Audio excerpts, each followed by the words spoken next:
Two Palestinians who are native Arabic speakers from Bethlehem are at the famous Bethel Campus in California teaching, of all things, biblical Hebrew. Well, why?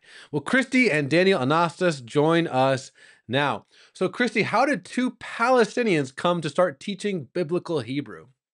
Well, thank you for having us here, Raj. I would say we've adopted as two Palestinians, as you just said, a biblical Hebrew worldview, which is, it's more like perspectives. And that came at a cost. We both, as Palestinians, grew up in a war zone for more than 5 years, just because of living across the street from a religious site. We lost loved ones.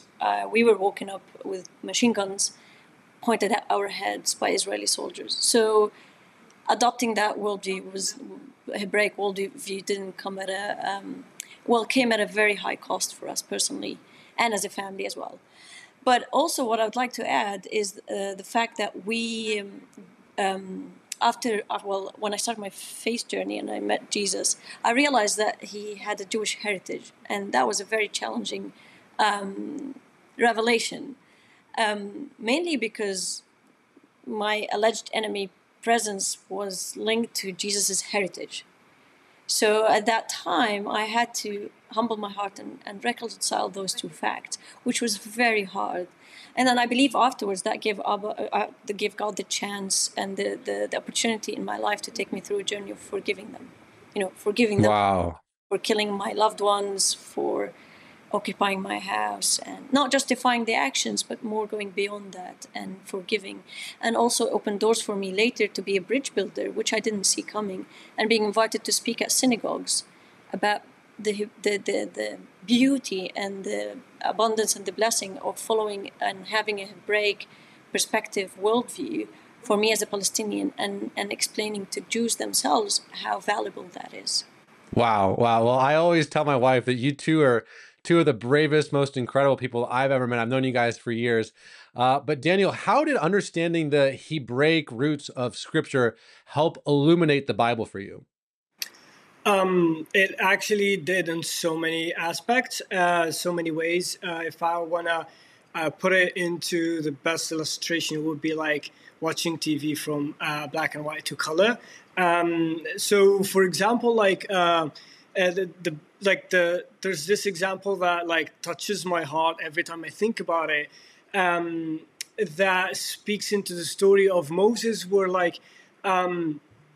Moses is praying for the Lord to show him his glory, but then what he ends up doing is giving him his back.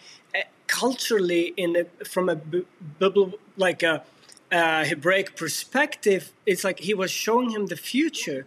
It's what he can't see, which is his back. So he was showing him the future, which is a very fascinating thing that illuminates so many areas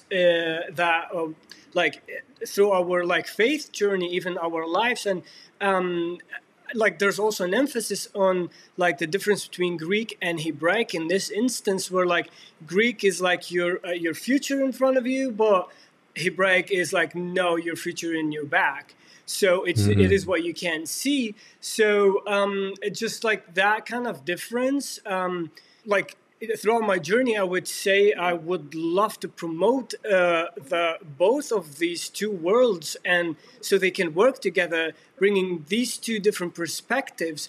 But most importantly, that we bring the Semitic one, which has its beauty.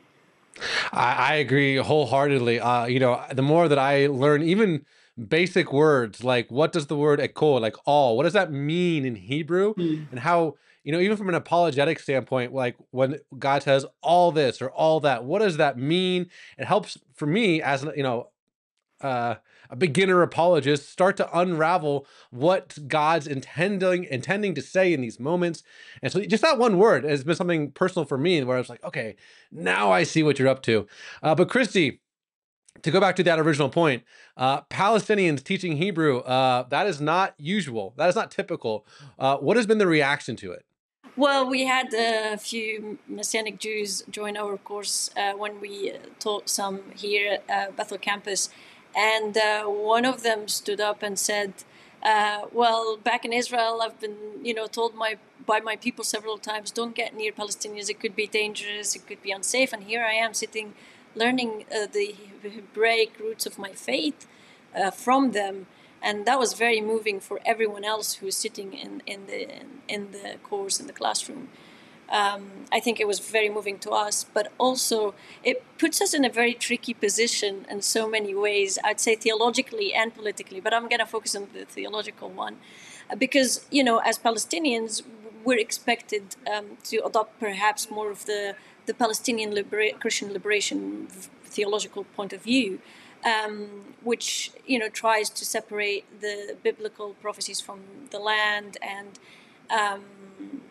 also like Israel's presence. Now, we're caught in the middle because we're not saying Israel's presence and, because of biblical ground, we have to justify its actions.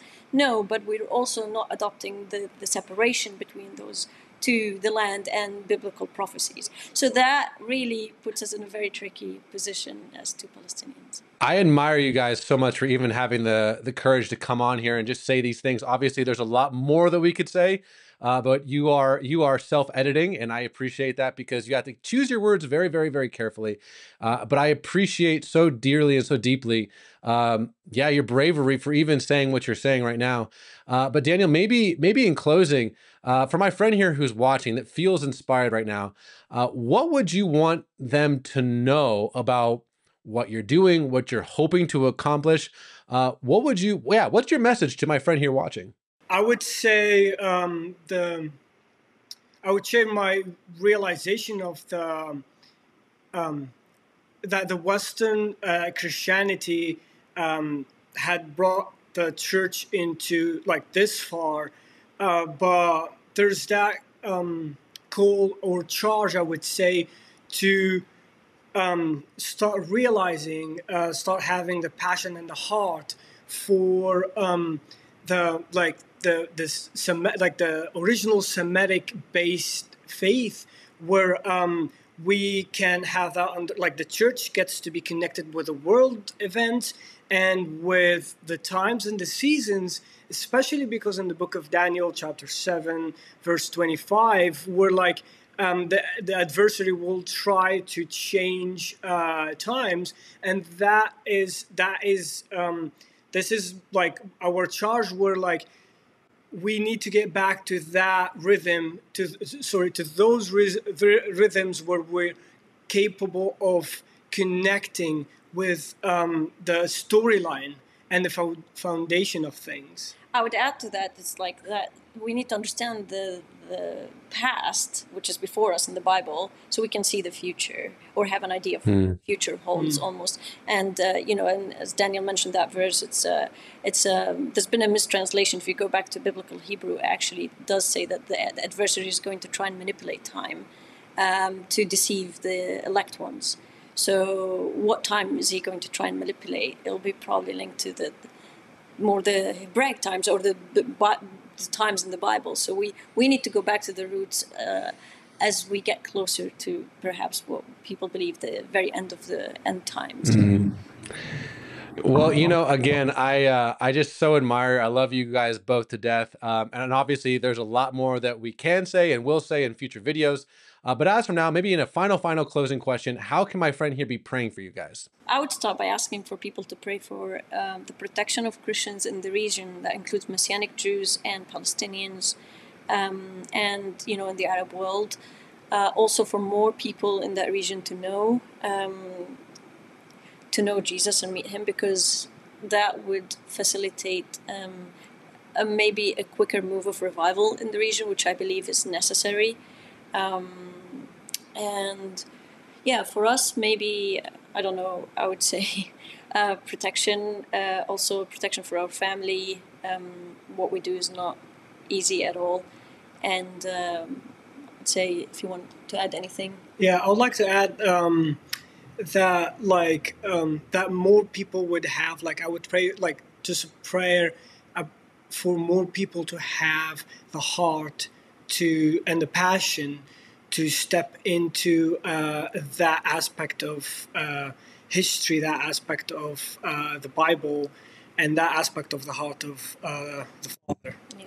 Also, if you pray for protection for us and provision and good health, would really appreciate that. Well, Christy and Daniel, you two are two of my heroes. We've been talking in the shadows for over a decade maybe now, but it's cool to finally get you guys on camera. This is just the beginning.